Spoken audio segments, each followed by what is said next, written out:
Hello నమస్తే, welcome back to our channel. నేను మీ Madhu. YCP అధినేత జగన్ కీలకమైన రాజకీయంగా అత్యంత ప్రాధాన్యత కలిగిన ప్రకాశం జిల్లా బాధ్యతను బాబాయ్ వైవి సుబ్బారెడ్డికి అప్పగించారని అంటున్నారు.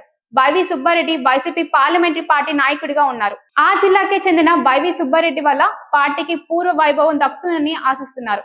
ఇప్పటిదాకా జిల్లా బాధ్యతలను చూసిన మాజీ ఎమ్మెల్యే చెవిరెడ్డి భాస్కర్ రెడ్డిని తప్పించారని అంటున్నారు.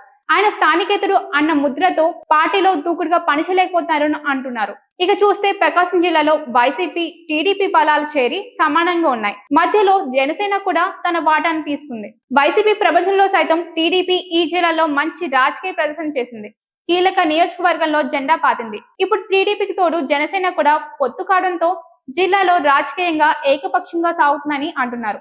మాజీ మంత్రి వైసీపీలో ఒకనాడు ప్రాధాన్యత కలిగిన నేతగా ఉన్న బాలినేని శ్రీనివాస్ రెడ్డి జనసేనలో చేరడంతో జిల్లాలో వైసీపీ నడిపించే నాయకుడు కరువయ్యారని అంటున్నారు. మరోవైపు చూస్తే ఒంగోలు ఎంపీ సీట్ నుంచి చెవిరెడ్డి భాస్కర్ రెడ్డి పోటీ చేసి ఓటమి పాలయ్యాక ఈనాటి వరకు ఆయన జిల్లా బాధ్యతలు మోస్తున్నారు. కానీ పార్టీ ఎత్తుకు వెళ్లడం లేదని అంటున్నారు.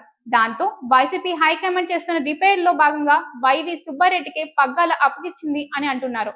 దాంతో తొందరలోనే వైవి సుబ్బారెడ్డి జిల్లా బాధ్యతను స్వీకరిస్తారని ప్రచారం సాగుతుంది. కోస్తా జిల్లాలో రాజకీయ చైతన్యం కలిగిన ప్రాంతం, ముఖ్యమైన జిల్లా అయిన ప్రకాశంలో వైసీపీ పుంజుకోవాల్సిన అవసరం ఉందని అధినాయకత్వం భావిస్తుంది. ఇక చూస్తే 2024 ఎన్నికల్లో ఓటమి చెందిన పార్టీ మళ్లీ జవసత్వాలు తెచ్చుకొని స్థానిక సంస్థల ఎన్నికల నాటికి నిలబడాలని జగన్ భావిస్తున్నారు. పార్టీలో నిరాశపూరితమైన వాతావరణం ఉందని అంటున్నారు.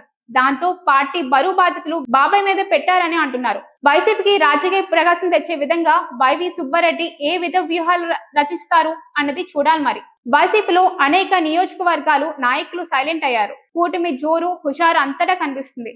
మళ్ళీ పార్టీని గాడిలో పెడితే తప్ప అంత సర్దుబాటు కాదని అంటున్నారు. ఇటువంటి మరిన్ని అప్డేట్స్ కోసం మా ఛానల్ ని సబ్స్క్రైబ్ చేసుకోండి.